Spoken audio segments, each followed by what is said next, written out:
What is up, guys? Welcome to episode 64 of the Triage Method podcast. I'm live on air with Mr. Patrick Farrell, live from Idaho.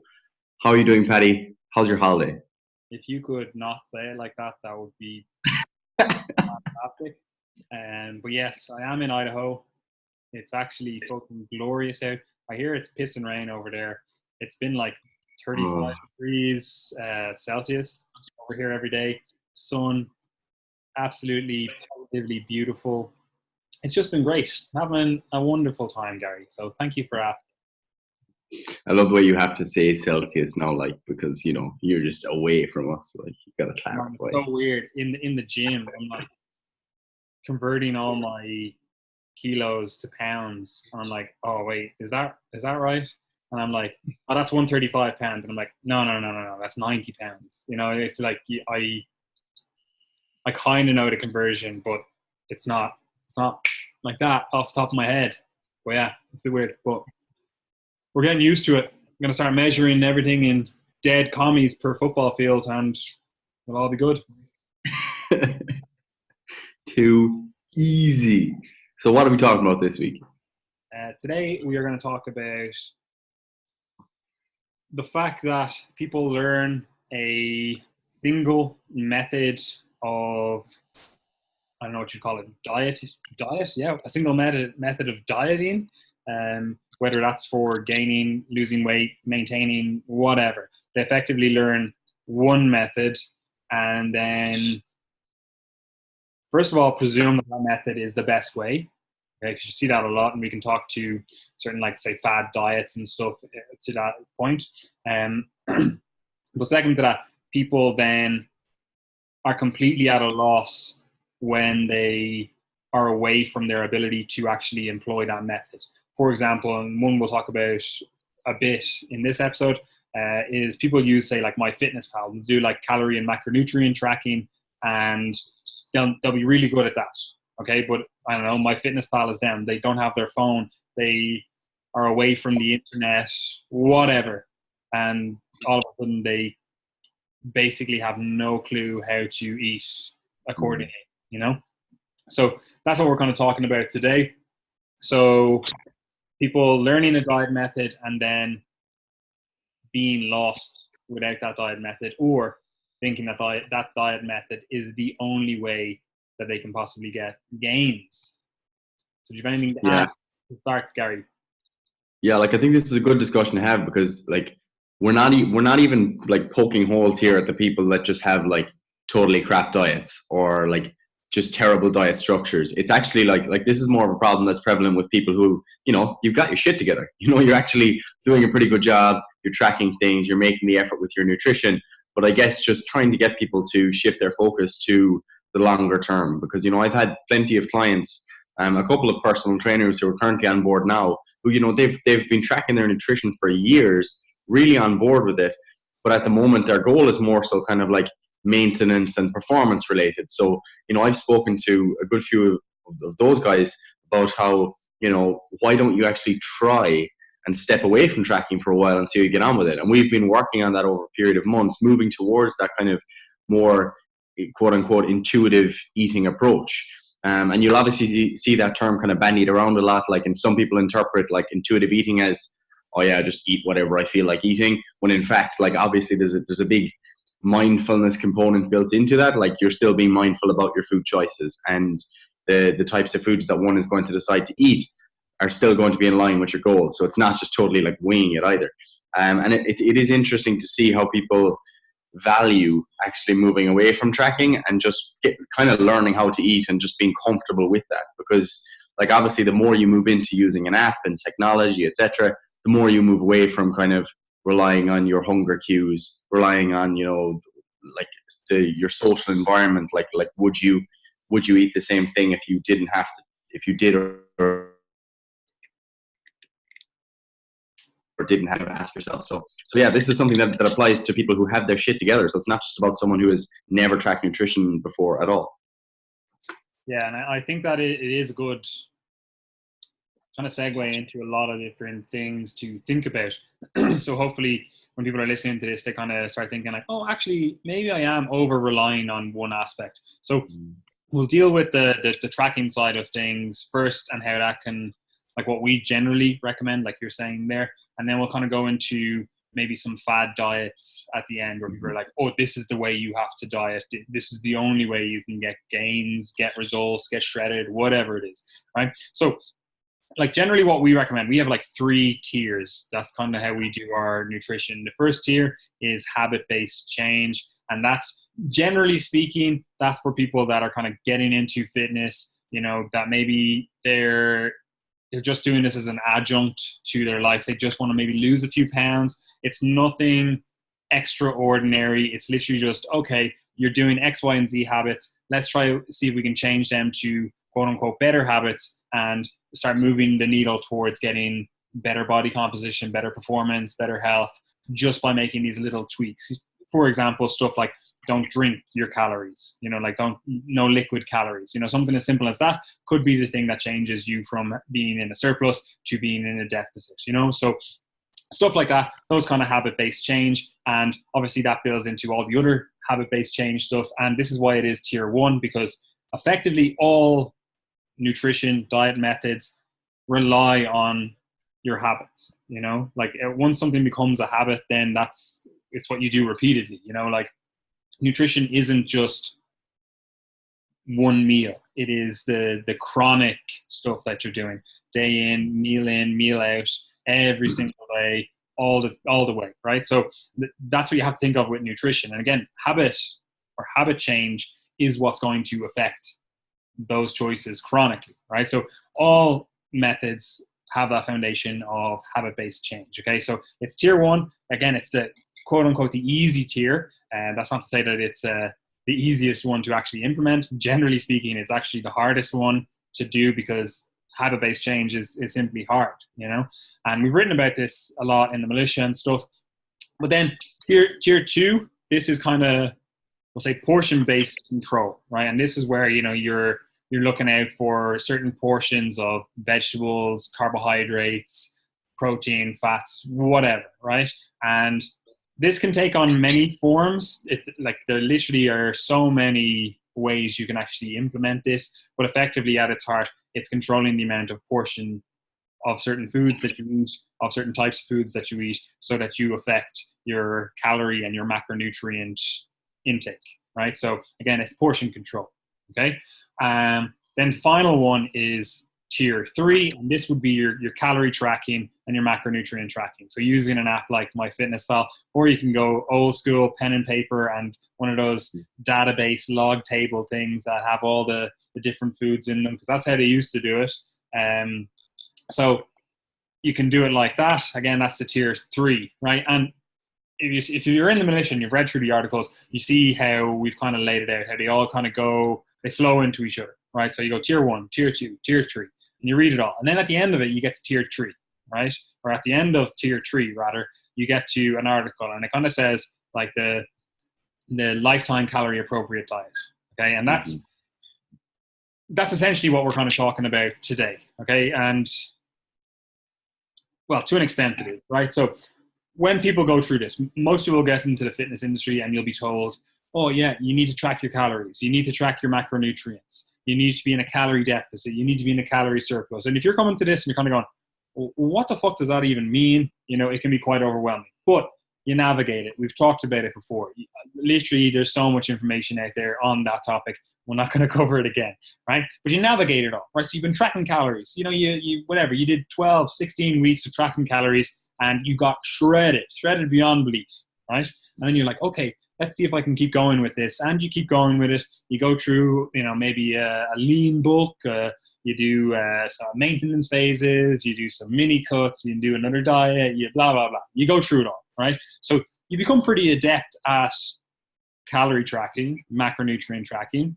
And as long as you have MyFitnessPal and you can either scan the barcode or you can weigh and measure something, you can track it in MyFitnessPal.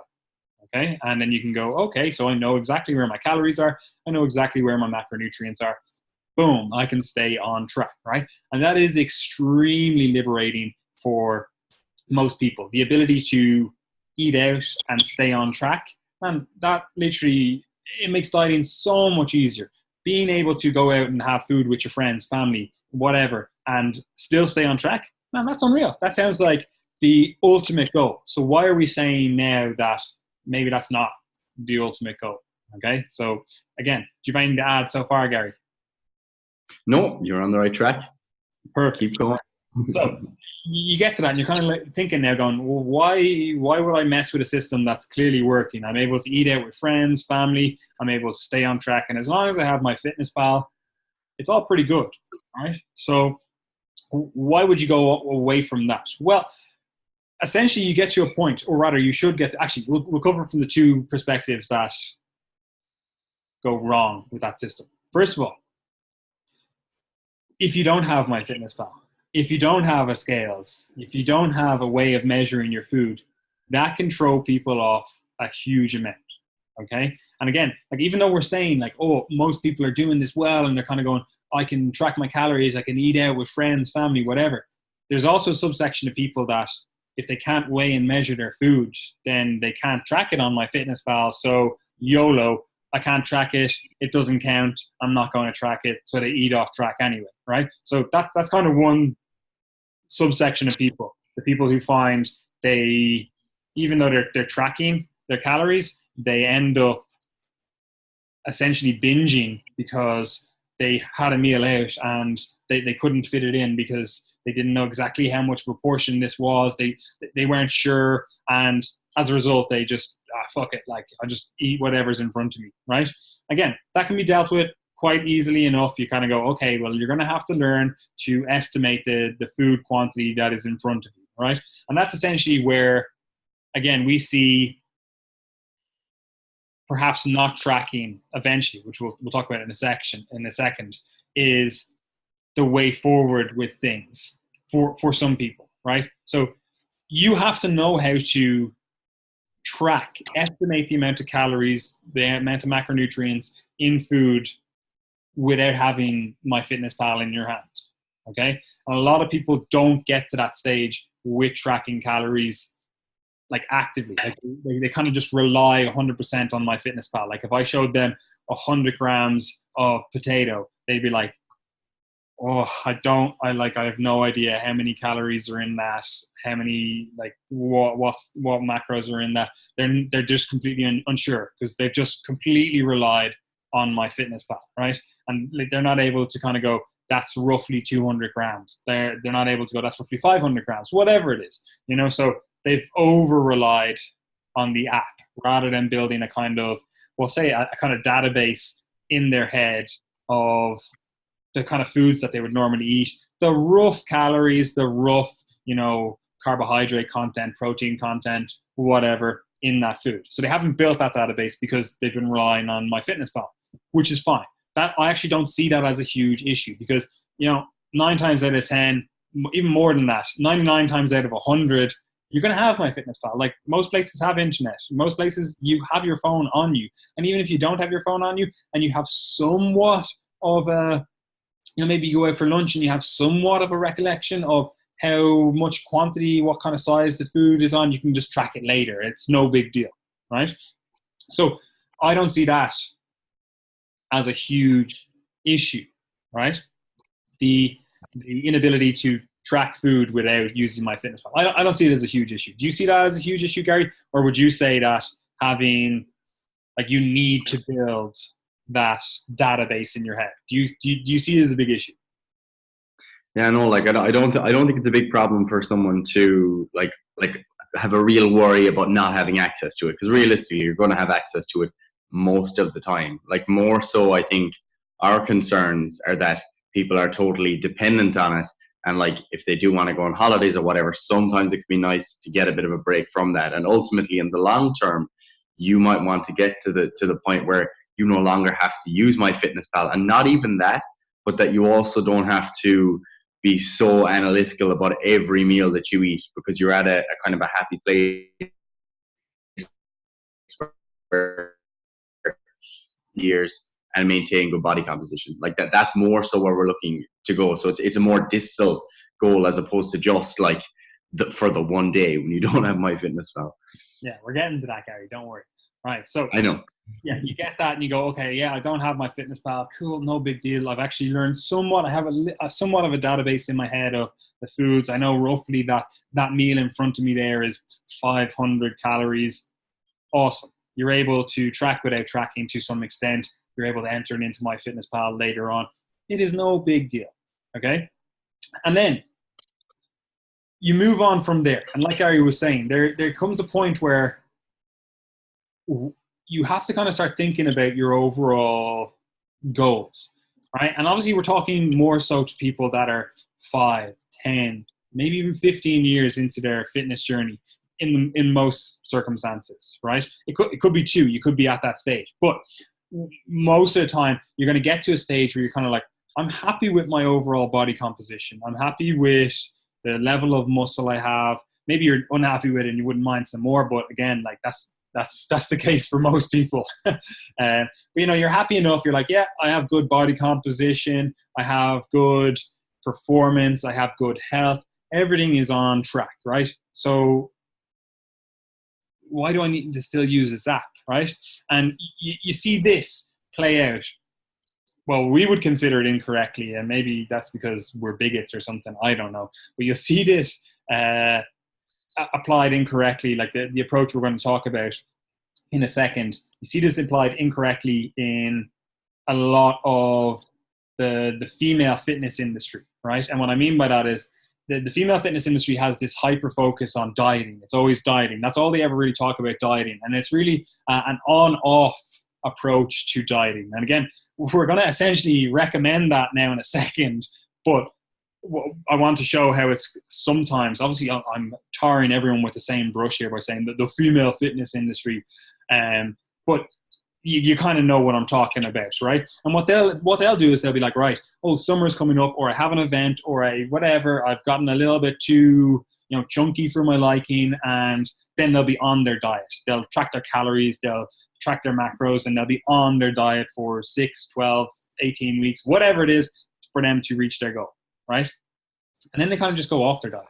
Like they're either on their diet, they're either tracking calories, macros, whatever, or they are off their diet. There's no tracking involved. There's nothing.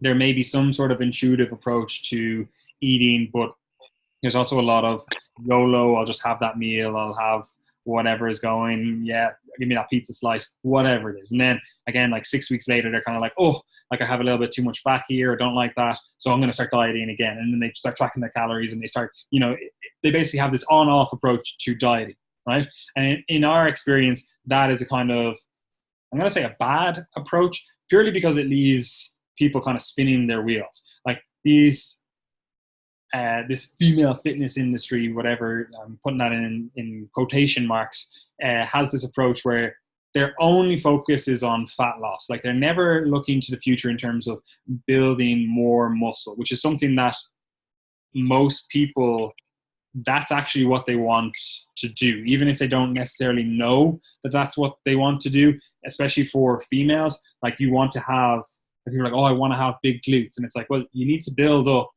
a baseline of muscle to have those big glutes. It's not just like, yes, it is fat, but it's not just fat, right? Like you have to spend some time in a surplus actually gaining muscle to have the look that you want, that quote unquote toned look. And again, I'm tarring everyone with the same brush here, but you know what I'm talking about, right? So that, we see that as applied poorly. Would you agree with that, Gary? Yes, sir. We'll speak for a second so I can have a drink of water. It's quite dry here, Gary. Come on.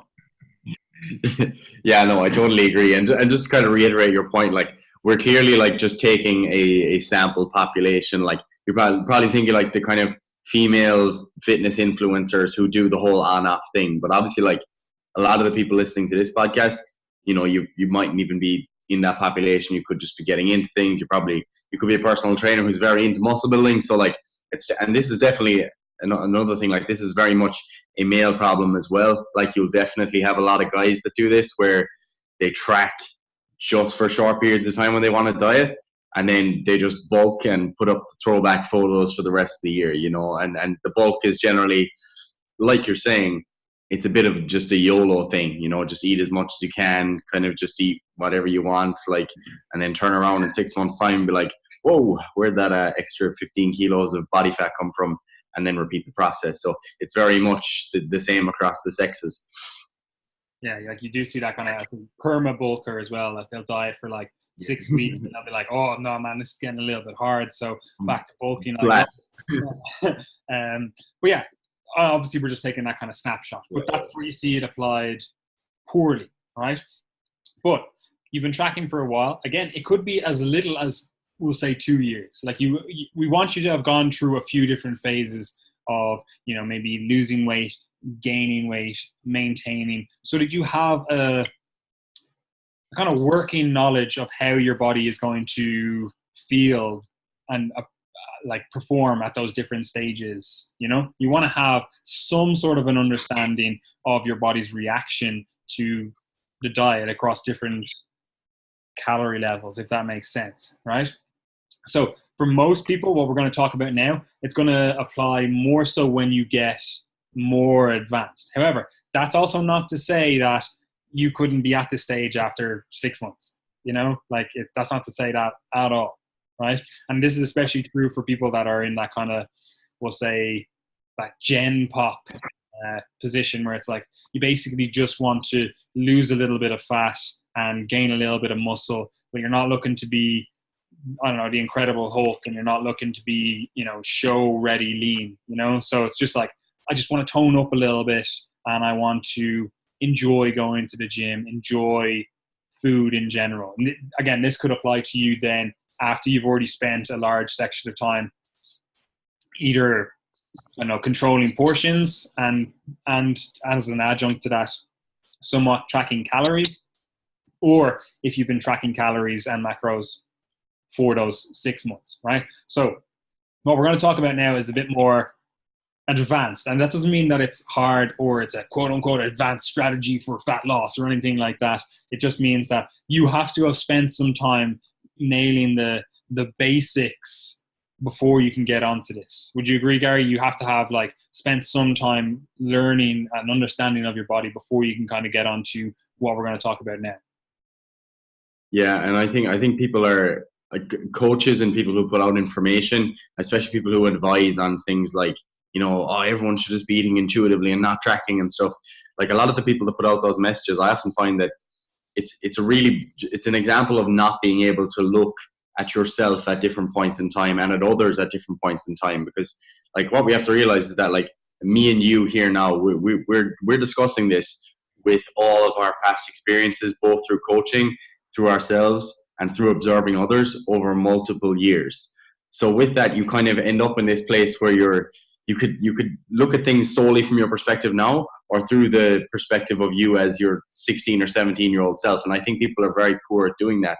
Like, so it's not as simple as just saying, oh, just don't track, just eat intuitively, to the person who has never built any basic nutrition habits. Like, it's just not as simple as that for that person. Whereas for you, for the individual who's been training or managing their nutrition for 5, 7, 10 years, like, you know what a portion of veg looks like. You know the basic food prep skills involved in that. You know what a basic chicken breast might weigh. You know, you ask any bodybuilder and they'll be able to tell you the weight of a chicken breast just looking at it. You know, because they're the skills, the soft skills that people don't often appreciate. So that is important before moving on to what we would call, I guess, a quote unquote advanced strategy. Yeah, so you need to have built up that awareness of your body. You need to have built up, like you're saying, those soft skills. You know, that's a rough portion of that. That's a rough portion of that, etc. You understand, again, like, I don't know, stuff that maybe someone coming into this wouldn't necessarily think of, like adding oils to your food. Like, that has to be accounted for. Someone coming into the industry might be like, oh, geez, I just cook chicken breast with olive oil all the time. I didn't know I had to account for the olive oil I was using. So stuff like that, you have a better understanding. You have an overall better big picture scheme of things, and you also have the ability to look at the minutiae, because I think that kind of gets lost as well. Like you're saying, like people are kind of like, oh, big picture, you want to get to a stage where you can intuitively eat. So then people will recommend intuitive eating, right? Because that's essentially what we're talking about here now in a second.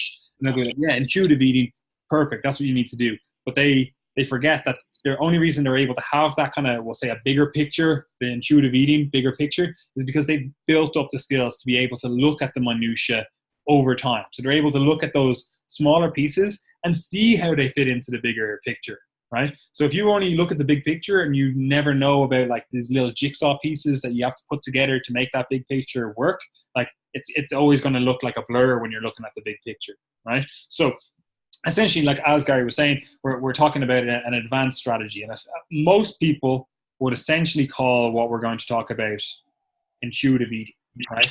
Yes, what we're saying is there is actually nothing intuitive about it, right?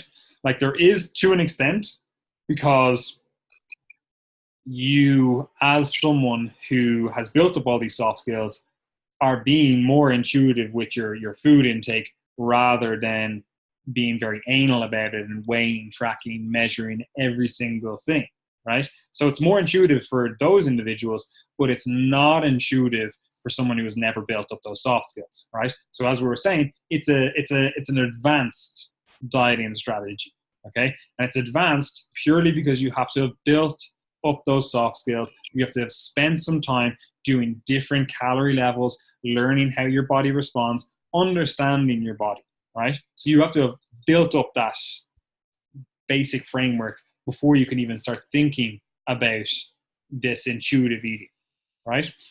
So you, Gary, you pretty much eat intuitively yourself, yeah, right? And you've spent a lot of time tracking calories, tracking macros.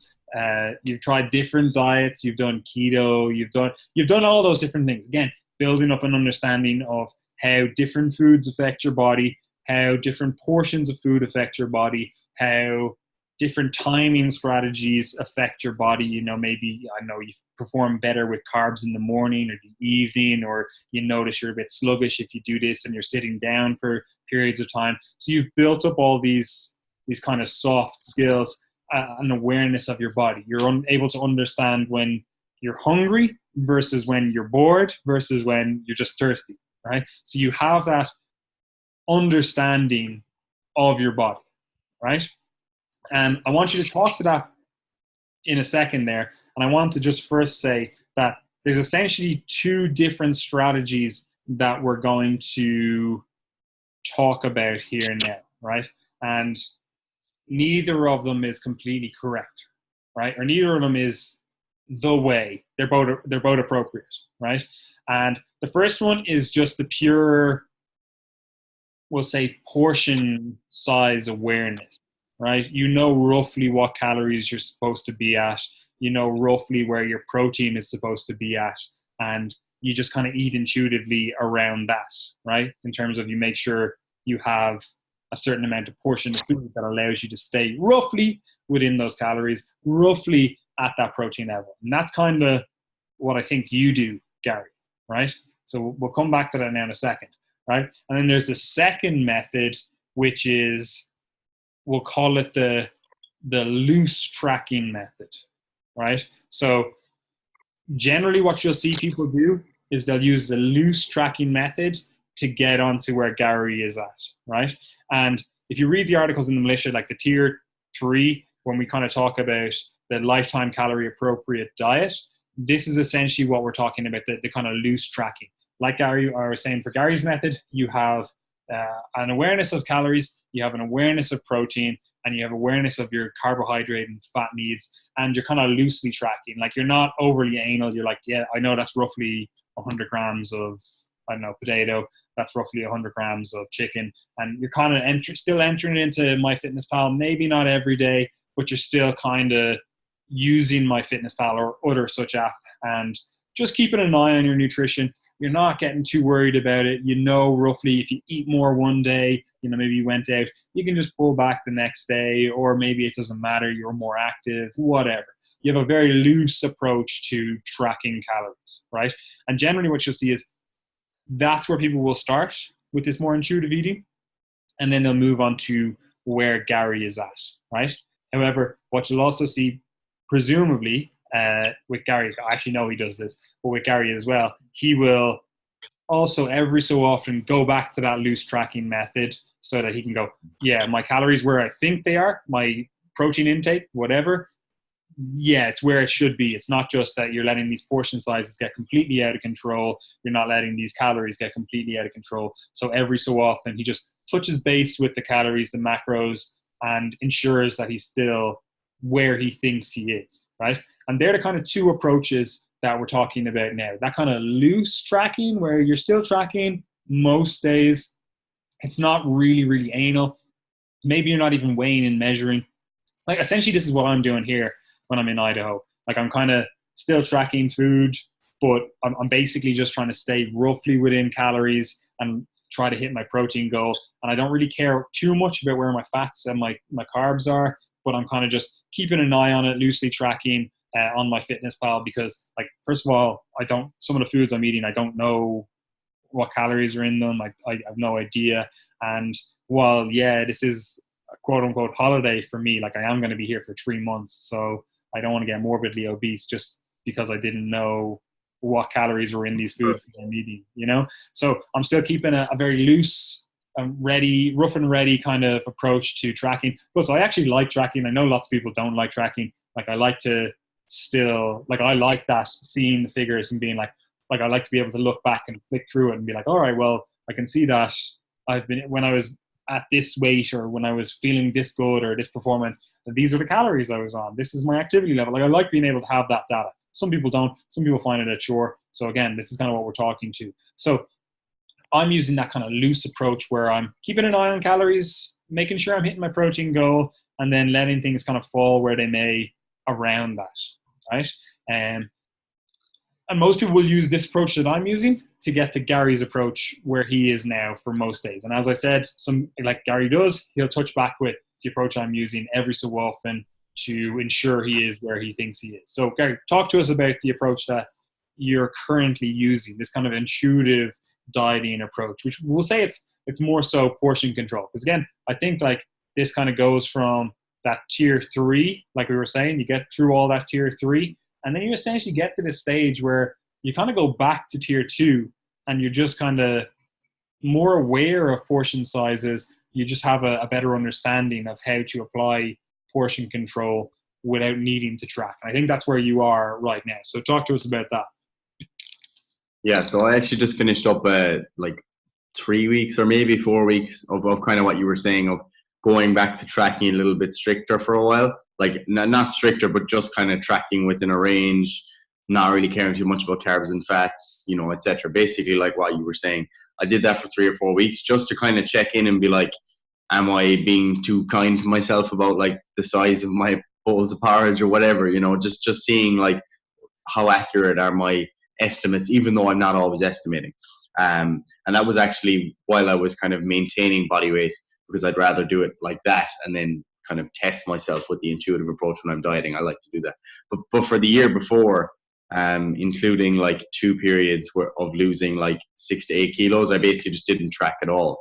But there's varying levels of, I guess, what you're talking about there, portion control within that. So like if I was trying to lose body fat like a little bit more aggressively, like I was kind of from March to the end of April, then what I would do in that case is firstly have a fairly consistent routine, and secondly have some degree of consistency in my food choices. So then that just allows you to start to build an approach where it's fairly consistent. There's not a whole pile of fluctuation, and you can essentially assess like how effective your approach is then based on the changes in body composition. As in, if I was doing that and I was gaining like a kilo a week, then I'd be like, all right, I need to change something here.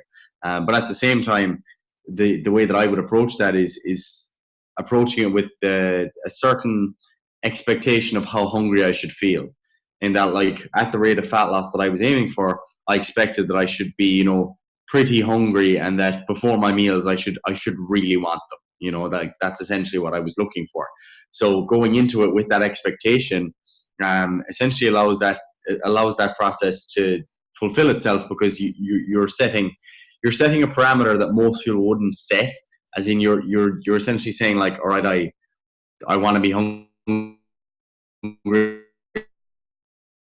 I want to be, and then taking things from there. So you're going by portion control, in that you have some idea of the calories you're eating, but you're also kind of reinforcing that with hunger levels, and then you're further reinforcing that with things like body weight and body composition. So it's definitely not just winging it. You're definitely not winging it, and the level of intensiveness or attention that I would pay to those different variables will vary depending on my goal.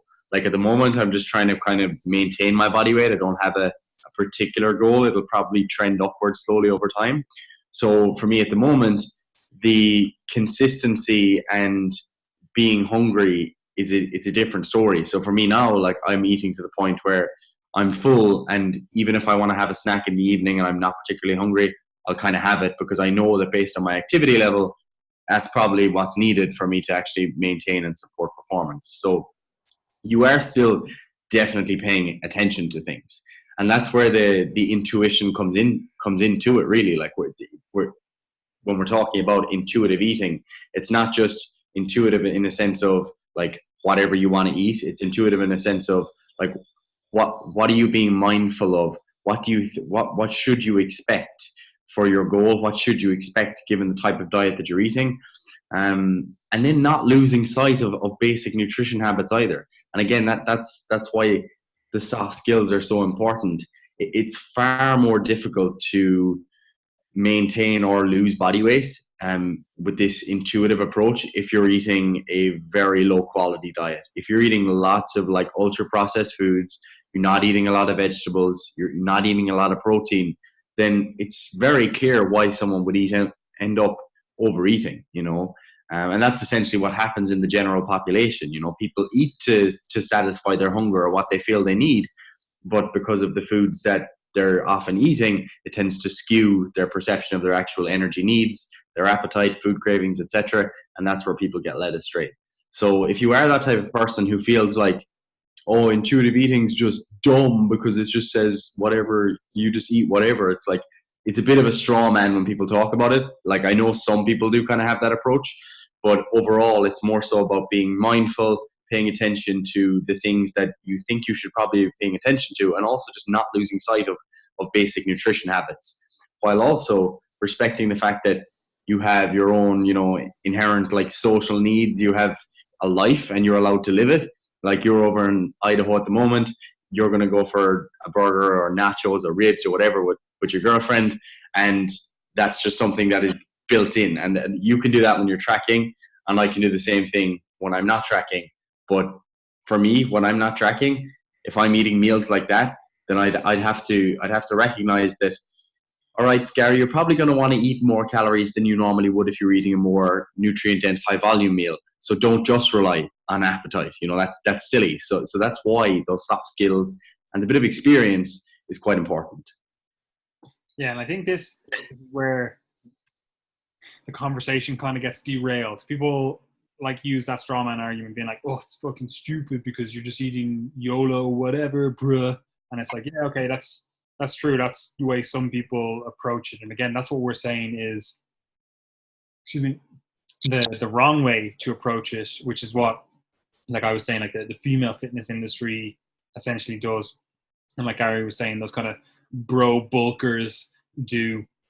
They essentially just go, YOLO, like, I am intuitive eating, I need these calories, bruh, and I just eat whatever, and that's not what we're talking about. Like, to actually do some sort of intuitive dieting, or like what I call the lifetime calorie appropriate diet, where it's like, you eat the roughly around the calories that you're supposed to be eating. Like, you should be able to know that. So that's already the first skill. You should already be able to know roughly what kind of calories you need, right? And that includes, like Gary was saying, like, if you're more active, or if you eat out and you're over consuming, how that fits into the bigger picture of your overall calories. So that's already the first thing you need to have an eye to. Even though it's intuitive, you're able to understand what calories or calorie level is going to get you to the level of body composition, performance, health, whatever it is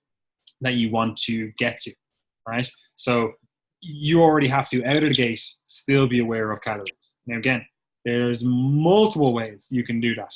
That can be based on, like Gary's saying, hunger levels, the scales, the mirror, like any of those kind of things. Like you have to use some sort of feedback to be able to tell you that you are at a calorie appropriate diet. And that's the same if you're tracking calories or not, you know? But as we're saying, like, this is a quote unquote advanced skill. So you should already have those skills. You know, you should already be able to do that. You should already be able to know how and when to adjust your calorie level, your calorie intake, so that you can stay in and around the calories that are needed to get your goals or get to your goals, right? So that's already the first thing. You should also already understand, like, what foods give you what macronutrients and in roughly what quantities. Again, like, that's not to say that you need to be tracking these. And it's not to say that every single day you're going to hit these targets. The one target that I would suggest having a very good understanding of is protein, because those are your two big hitters in terms of body composition, health, performance, is your calorie intake and your protein intake. So if you can understand those two things and you're able to structure a diet around that, every single thing else that you hear in the fitness industry, whether we say it, whether someone else says it, if you can find a diet that allows you to track your calories in some meaningful way, or rather it allows you to hit your calories in some meaningful way, allows you to hit your protein in some meaningful way, if I could speak, that allows you to actually adhere to it long term, then you're going to get results. The amount of fat you eat, the amount of carbs you eat is largely irrelevant once you're getting a baseline amount, especially with fat intake. And again, this can be tweaked based on your goals, experiences, your performance, your health, whatever, right? So it's an individual thing. You know, some people perform better with higher fat diets, some people perform better with lower carb or higher carb or whatever the fuck, right? But as long as you're getting your minimal needs with those two macronutrients, which is really not that hard to do, like that's roughly, 0.6 grams per kilo in terms of fat. So for me, I weigh roughly 100 kilos. So that's 60 grams of fat. That is just not hard to get eating a normal diet. Like, you have to be excessively anal about your food choices to get it below that. If you're eating roughly 3,500 calories that I'm eating, like, I would have to purposefully try to limit my fat sources to get it below 60, right? So that's not a hard thing. And in terms of carbs, like, we'll say you need roughly 30 to 50 grams of carbs per day. Like, you don't actually need carbs, but for most people, that's going to prevent them going into, well, over 50 is going to prevent them going into like a more ketogenic state, which is, again, that's perfectly fine if that's what you want to do. But for most people, that's not what they want to do. And that's also not hard to get. Like, you have to purposefully eat in a way to not get over 50 grams or to get less than 50 grams of carbs, right? So if you can find a diet that allows you to hit your calories and hit your protein, you're pretty much successful. And this is what we're saying this intuitive dieting is supposed to do. It's supposed to allow you to keep an eye to calories, keep an eye to protein, and then eat in a way that you don't have to whip out the scales every single time you want to eat. You don't have to scan a barcode every single time that you want to eat. You're just able to go, that's roughly the portion of that I need to stay within my calories, and I need a portion of that to stay within my protein. And that's it. It is literally that simple in terms of this intuitive eating. It's not like people, like you're saying, with that straw man argument where it's like, oh yeah, just eat YOLO, whatever the fuck you want to do. It doesn't matter. You're intuitive eating. That's not the approach. It's not just eat calories in excess or in a deficit or maybe all over the place, depending. It's a rough idea of where your calories are supposed to be at. Yes, that can change based on your differing activity levels during that day, week, month, whatever. But you still have an eye to it. And again, you have an eye to your overall protein intake, right? And again, you can use, like I was saying, the loose tracking, which is very easy to allow you to hit it. or you can use what Gary's saying, which is basically an understanding of portion control. And then with both of them, you're just layering on that kind of hunger, body composition, body fat, scales weight, etc., to allow you to understand whether you are actually at an appropriate calorie level. Okay, does that sound pretty simple, Gary? Yeah, and I think the other point as well is that, like, you have to. Laura's here trying to annoy me. You have to trust yourself. Will I fight her? Do fight her. I think you have to trust yourself as well. Like, I think so many people just don't trust themselves. They think that they're literally just like a person who's just gained 50 kilos with cardiometabolic disease in like 3 days if they stop tracking their calories, like, or if they even overeat. Like, you do have to trust yourself when you're moving towards this approach and actually think long term. Like, we say it all the time, but it's actually a pretty hard thing to do. As in, like, if you make the conscious decision to accept that you're going to stop tracking, move towards this looser approach, this more hands-off approach, and you might have to accept the trade-off that there might be some short-term weight gain or even less successful weight loss in the short term. But at the same time, like, how much progress have you made in the last, let's say, 3 to 5 years? For someone listening to this that's been training for that period of time, how much has your body composition changed? And then zoom in on any one of those, say, 4 to 6 week periods. Like, do they all look the same? Were you always just making linear progress? Like, no. But at the same time, all those points brought you to where you currently are. And I think we often forget that there are those steps that take you to the end point. So you do have to trust yourself, and you do have to view it as, I guess, a sort of an investment, because there are a lot of, like, bonus points to this as well. Because, like, one of the downsides that can happen when people track is that they end up choosing foods purely because they're convenient to track. And I've seen this happen with a lot of clients, and I've had it reported on Instagram as well, from a couple of females in particular who just had a lot of anxiety about eating a meal out where there was, let's say, more than 3 ingredients. Because, you know, you got to search, you're going for your salad and you're like, put in the feta cheese, put in the blueberries, the pomegranate seeds, the walnuts. It's like, and sometimes what that ends up doing is you actually not eating foods that could be helpful because they're not on MyFitnessPal, or there's too many ingredients, or you think there might be too much of a margin of error between what you ate and what's actually there. So what can happen as you move away from tracking sometimes is that people are happier to try out some recipes that have multiple ingredients. You know, they're happy to eat their mother's cooking.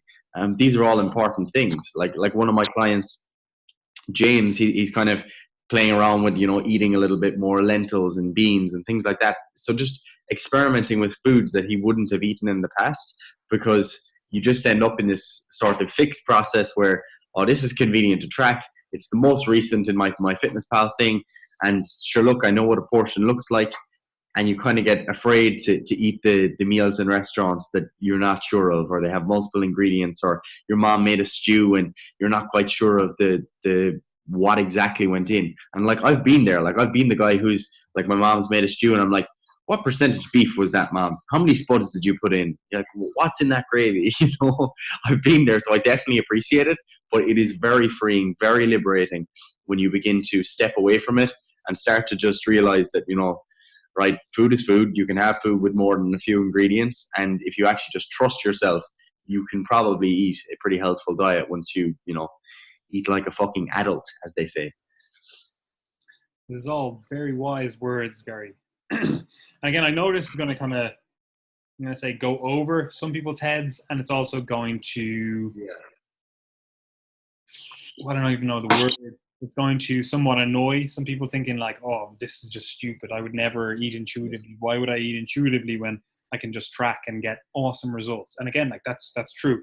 But what I always look at things through the lens of, and this is something we've talked about before, Gary, is like, would you get your children to eat like this? You know, like, whenever you're looking at a dietary approach, just think, would you recommend your children eat like this, right?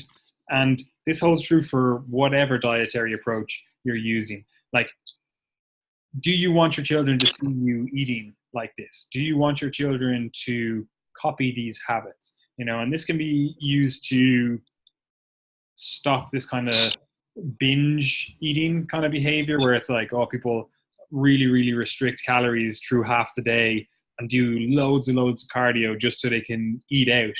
And it's like, okay, well, is that something you want to teach your children to do? Like, is that something that you would want to teach your 15-year-old daughter to do? Is it? Probably not, right? And it's the same with this. Like, is tracking calories forever something that you want your children to do? You know, again, for most people, probably not. Like, again, as I said, like, I like tracking calories. I understand that I am not the normal, the mean, the average person in terms of, like, I actually enjoy it. I like having that data. Most people just find it a chore. So, like, even myself, like, I wouldn't want my children to have to track calories. You know, I wouldn't want them to be like beholden to some app to understand nutrition. I'd rather they just built a good relationship with nutrition. They understand how much food they were supposed to eat for their goals, whether it's, again, health, body composition, performance, whatever. And they understood how much protein they needed for that, and how to get a diverse selection of fruit, veg, meat, whatever, to actually hit those goals, right? So they would end up eating, a lot more like you are eating now, Gareth. They understand things. They have that kind of portion control basis. So that's how I always view this intuitive argument, or intuitive eating argument. It's like this is kind of an advanced strategy, as we're saying, but like, if you could teach this strategy to someone from the beginning, like, this would be probably the most effective way to eat. You know, people wouldn't need an app. They'd be able to listen to their body. They'd be able to understand basic nutrition principles and eat successfully without ever having to be overly anal with their food, you know? And again, I think that's probably the approach that most people want. And again, for most people, especially if you're coming to this, like, presumably there's no children listening to this, you know, like, you're going to have to spend 2 to 5 years getting a good grasp of nutrition, tracking calories, doing portion control, doing whatever, before you can actually eat in an intuitive manner. Again, that's not to say that some people can't do this quicker, because they can. Like, I've had, this is especially true if you do have someone guiding you through. That's the same with anything. Like, if you have a coach and they're there to answer your questions, to point you in the right direction, to keep you on track and do whatever, then it's obviously much easier. Obviously, the 2 to 5 year thing is mainly for people that are kind of going it alone. Like, you could get this much quicker if you had a coach, you know? And that's not just me trying to sell our services. I'm just saying, like, that's the same with anything. Come on. Like, if you have a mentor in anything, you're going to get quicker, or a better ability to do that quicker, you know, whatever it is. But yeah, like, I have clients, especially people like, say, GA clients or something, that's like, they don't like really care about body composition. Like, obviously they have to be at a certain body composition to perform well for their sport, but their main goal is performing well for their sport while staying healthy, injury free, etc. You know, and most of them, I'll start them out tracking calories. You know, I'll start them out building that understanding, get a good understanding of what that level of calories looks like for their needs, what level of protein they need to get, the fats, the carbs, etc. How we can kind of space these meals out to have them with full tanks of energy when it's most important to them for their games or their lifting sessions or whatever. And then after that, I kind of like get them to kind of move away from tracking, keep an eye to the overall volume of food they're eating, the portions they're eating, and then we see how body composition changes, how performance maybe changes, how weight changes, and then we adjust from there, you know? So again, like, that could be done over a 12-week period, you know, depending on how and where and what they came to the coaching experience with, you know? So again, it depends. Like, we're saying this 2 to 5 years of experience you need, but it could be as little as 8 weeks of experience if you have someone guiding you and pointing you in the right direction and then helping you build on that, you know? But yeah, do you have anything else to add to that intuitive eating discussion before we touch on some other things where people kind of rely on one method of eating because it's a related discussion? Yeah, I suppose like the best way to understand why this is so effective is to look at your look at your friends that you know that are lean and healthy but have never tracked calories in their lives. Like they do this for a living. That this is essentially what they've been doing their whole lives. I know plenty of people who eat a high quality diet, really good quality diet. They maintain their body composition really well, but tracking calories actually just stresses them out. It actually makes their nutrition worse because it makes them hyper focus on everything as opposed to just being who they've been all their lives, just kind of like choosing things based on hunger, etc. Everyone needs to follow this path and eventually get here. Like you could be listening and be there already, and that's fine. But I mean, if someone is like overweight, obese, unfit, poor metabolic health, and they're intuitively eating, and they never go down this path, then like that's not something you want to emulate either. That's not something you want to emulate either, obviously, because clearly, like we're talking about, like the people who are in the healthy category already that you would be emulating, as opposed to someone who is not. So it's not just a case of trying to get everyone to not diet and just maintain forever either. Like obviously that's not our philosophy anyway. But what was I going to say? I lost my train of thought. Oh man, it's gone. It's gone. Done. So weak. I had a good point to make. It was probably wasn't even a good point, to be honest. So anyway, we can move on if you'd like. You hate to see it. Yeah, so intuitive eating, it's not really intuitive. So people trying to sell you this dream of intuitive eating, it's not a thing. You still need to have these soft skills. You still need to have this understanding of nutrition on the whole. Yes, like Gary said, there are people out there that have never tracked calories and are able to eat in a manner that allows them to hit their needs. Obviously humans have been around for thousands of years. Like if we weren't able to do that, we wouldn't be here. So it's definitely possible, right?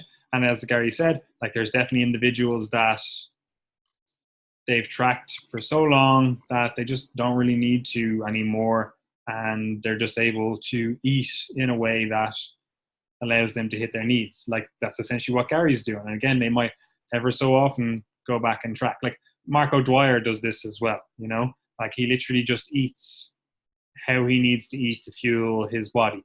And if, it's summer's coming up or he's getting a little bit fat or something, he'd be like, right, so I need to just eat a little bit less. Maybe he's having 4 burritos per week. He's like, all right, I'm going to cut that down to 3, or he's eating out 3 times per week. He's like, okay, well, cut that down to 2, So a very intuitive approach is definitely possible. But like Gary, like Mark has spent years as well tracking calories, eating well, understanding portion control, trying out different diets, how they suit his body, So you have to have those soft skills before you can you have to walk before you can run, basically, is what we're saying, right? So next thing is we'll call it the dogmatization of a diet, right? And that is where people will do like calorie tracking and they'll be like, all right, this is the be all and end all. This is the way. Or like we're talking about here, intuitive eating. People will be like, this is the way. This is the only way you can do it, right? And again, like think of any fad diet, any low carb, high fat, low fat, high carb, whatever the fuck, paleo, keto, whatever, right? You'll get proponents that are like, this is the only way to do it. I don't care if you've had success with a different method. This is actually the only way to do it.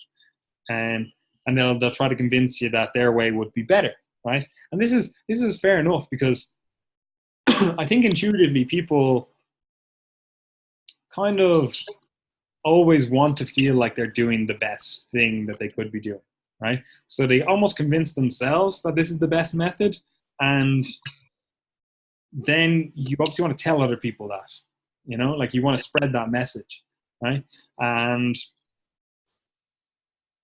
I think for most people, this whole like dogmatization of a certain style of dieting, just it shouldn't be part of the fitness industry, because it actually does more harm than good. Because people will be led to believe that there is an optimal way of dieting when there isn't. And I mean dieting in the sense of like gaining weight, losing weight, maintaining whatever, like your actual diet.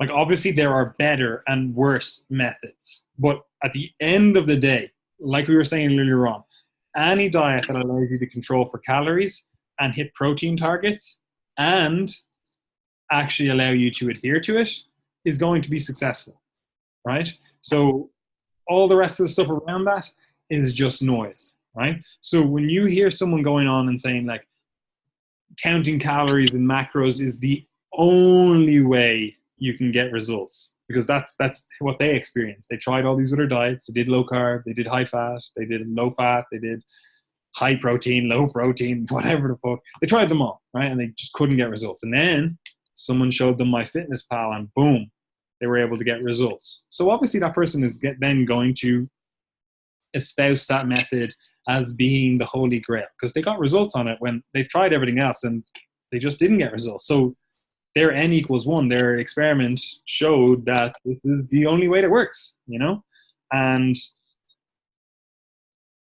unfortunately, that kind of leads people astray, because then you are led to believe that one way is the way, when one of the other ways that this person tried could actually be a better way for you as an individual to diet, right? And you do see this a lot in the calorie macronutrient crowd. They're like, are you not tracking? So stupid. Like, do you even science? It's like this argument is so like poor for the fitness industry, because, well, yes, like as I said, like I'm coming from this with the perspective that I fucking love tracking, right? Like I actually really enjoy it, right? But that does not mean that I'm going to go around and say like every single person should track. Do I believe that everyone should track at some stage to get a better understanding of nutrition? Hell yes. I think that's a good idea. Does that mean that I think you should be eating like that for the rest of your life? Hell no, right? If it's a way that you enjoy and you can stick to, and it actually improves your adherence, it like you enjoy it like I do, awesome. We found it, holy grail for you. Keep it up until it doesn't work, right? And again, this is what I think kind of gets lost in the overall argument. There is no one way. Like it's not like the world is not like Newtonian physics. It's not like you just flick something and then you set off this chain reaction and you can determine every single thing that happens as a result. Once you know one force and you know the direction of it and whatever else, once you know the inputs, you can 100% calculate with certainty all the outputs and all the outcomes as a result of that. That's not how the world works. Unfortunately, we have a quantum world, which means it's fucked up, right? So it's not Newtonian. It's not a Newtonian like clockwork physics. And as a result, like you have to talk about the human experience. You have to talk about, you know, the psychology of eating, all those kind of things that play into your ability to actually stick to a diet, maintain a diet, actually have a good approach, a healthful approach to long-term eating. Like you need to talk about all those things to actually settle on a diet that's going to be beneficial for you in the long term. So saying that one diet is better than another is not wholly correct. There are better ways of dieting, yes, 100%. And again, like I would argue like that the tier system that we're talking about is the way you should go about things. You know, like that's like I wouldn't recommend it if I didn't think that. However, that doesn't mean that I don't think certain fad diets aren't appropriate. And obviously those fad diets can also fit within the structure of what we're talking about in terms of the different tiers. Like you could eat a keto diet and be in tier 2. You know, you could be looking at your portion control. You know, that's probably how you're going to have to eat a keto diet, you know, or you're going to have to be in tier 3 and actually track your calories and macronutrients on that keto diet, right? So again, like we're not saying the tier system is the best way of dieting. And we're just saying that this is the kind of underlying stuff that's going on with all these fad diets. And with all these fad diets, whatever you can think of, they all essentially accomplish two things. Well, three things, which is control calories, get protein in, and increase adherence by being a diet that you can adhere to, you know? So at the end of the day, it's kind of irrelevant. Like, I think this whole argument of like, you need to do this diet, or you need to be paleo, or you need to do X, Y, and Z, I'm like, it's just noise, in my opinion. So do you have anything to add to that, Gary? Yeah, like I think it's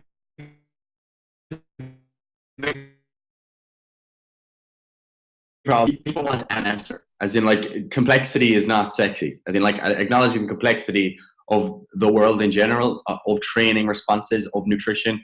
It's just not sexy. Like it's much nicer and allows you to have more friends who relate to you if you're like the low volume to failure guy. Like that's who I am, or I'm the high volume guy in the gym. Like people want to have like their identity shaped by how they train, and it's very difficult to have an identity based on like actual evidence. As in, like if you look into the training research and you're like, oh, actually, there's a massive variety of responses, and I probably can't predict anyone's response without measuring it over a period of time. It's like, oh, well, that's boring.